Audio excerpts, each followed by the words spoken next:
Make sure you put in our little Yeah. disclaimer, you know. No financial No, advice here. No investing advice. No. Okay. So I am recording again. yeah, We'll call this the after hours show, right? yeah, sure. So if somebody's got, say, some Ethereum, You're right. Okay. like say somebody's got a whole Ethereum, Yeah. do you think that that's worth splitting up into smaller stuff like Theta and I got mixed feelings Voyager? about Ethereum. I was like super bullish on Ethereum and stuff like that. But if you use any of these crypto wallets like the MetaMask and all that other stuff, the fees on it are like ungodly right now, and they're not getting any better. That whole Theta 2.0, that's gonna take like a couple of years. Ethereum 2.0? Yeah. Yeah, okay. And All right. staking it. Everybody's like, all these rich people are like, I'm gonna stake it. The way I kind of look at Ethereum, it's kind of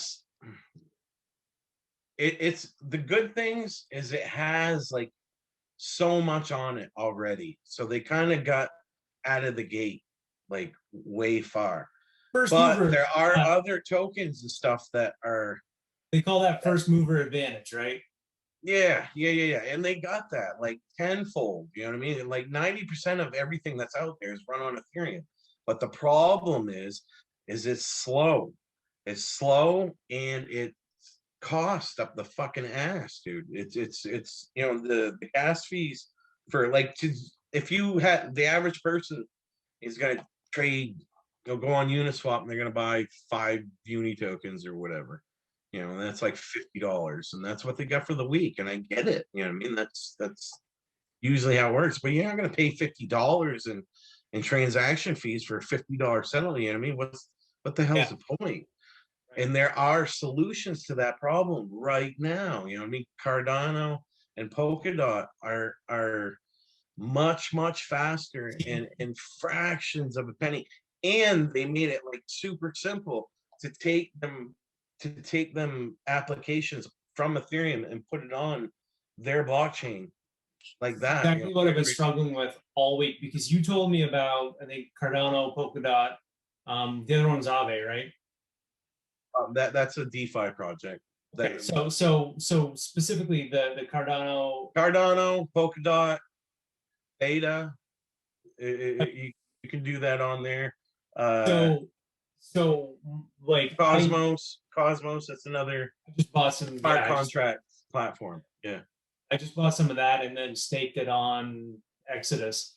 So, all right, that kind of answers my question because like I have a little bit of Ethereum and I keep going, everything that I hear about Ethereum is not great, but there is that sort of loyalty to it like there is Bitcoin, right? Yeah. Well, I think it's still a very speculative thing. You know, I could see the price still going up like tremendously. I can, but as far as use case, there's better stuff out there now. You know what I mean? So, did you see that thing on Cardano? There's something going on in Africa with it. They're using it for something. Yeah, they get some partnership with some government out there. There's a good TED talk. The guy that runs Cardano is a guy named Charles Hoskins. Yeah. And he's actually one of the programmers that made Ethereum. Same thing with Polkadot. There's a guy named Gavin Wood. He was one of the dudes. He was a lead programmer for Ethereum. And these people kind of parted ways, and they still got that Vitalik, the little Russian Canadian kid. He's Ethereum, but you got Cardano and Polkadot. These people they really understand Ethereum more than anybody out there. I mean, so they understand the pros and the cons, what it's good at, what it's not. So they were able to take that knowledge with them and make a platform kind of correcting all them boxes as they, you know what I mean?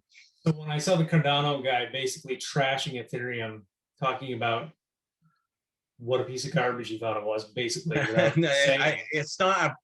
I don't think it's a piece of garbage, but it's kind of like a Model T Ford versus a, I mean, like the same case can be made for Bitcoin, right? Like Bitcoin. Yeah, but Bitcoin's not trying to be anything else. It only has that one specific use, and there are that That's light super store work well. and stuff like that. It could be.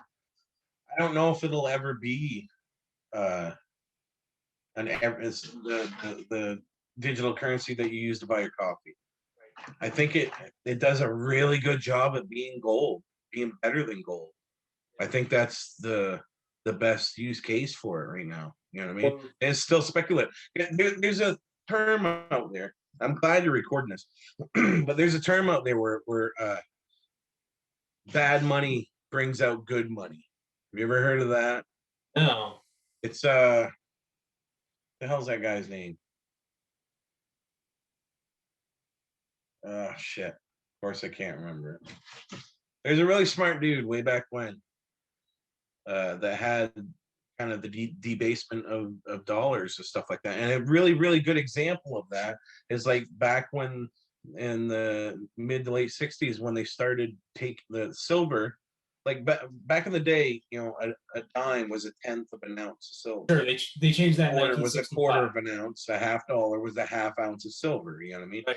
There was a point in time where just the material, just the silver alone outweighed the value that the coin was stamped on. You know what I mean? Through inflation and debasement of our, well, that's not the debasement, that's the inflation that got us there. Now we got to debase the currency.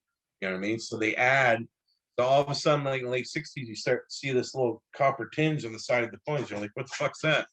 Well, this is where, yeah, this is where that theory comes in good. You know what I mean? Where the bad money brings out good money. As people start recognizing that.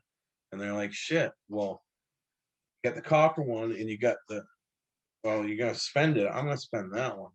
Yep. You know what I mean? So all of a sudden, all the good money start getting. Nobody wants to spend it. Right. You know what I mean? And that's kind of a good example of where Bitcoin's at right now. Nobody wants to spend it because bad money bringing it up. If you got $100 of Bitcoin on your phone and you get $100 of cash in your pocket, and you're at the cash register to buy an alternator for your car, which one are you gonna spend? Yeah. You know what I mean? Yeah. I'm gonna spend that fiat. Shit, I wish I remember that guy's name. I can't. Fine. It's fine. Too much bong resin cling.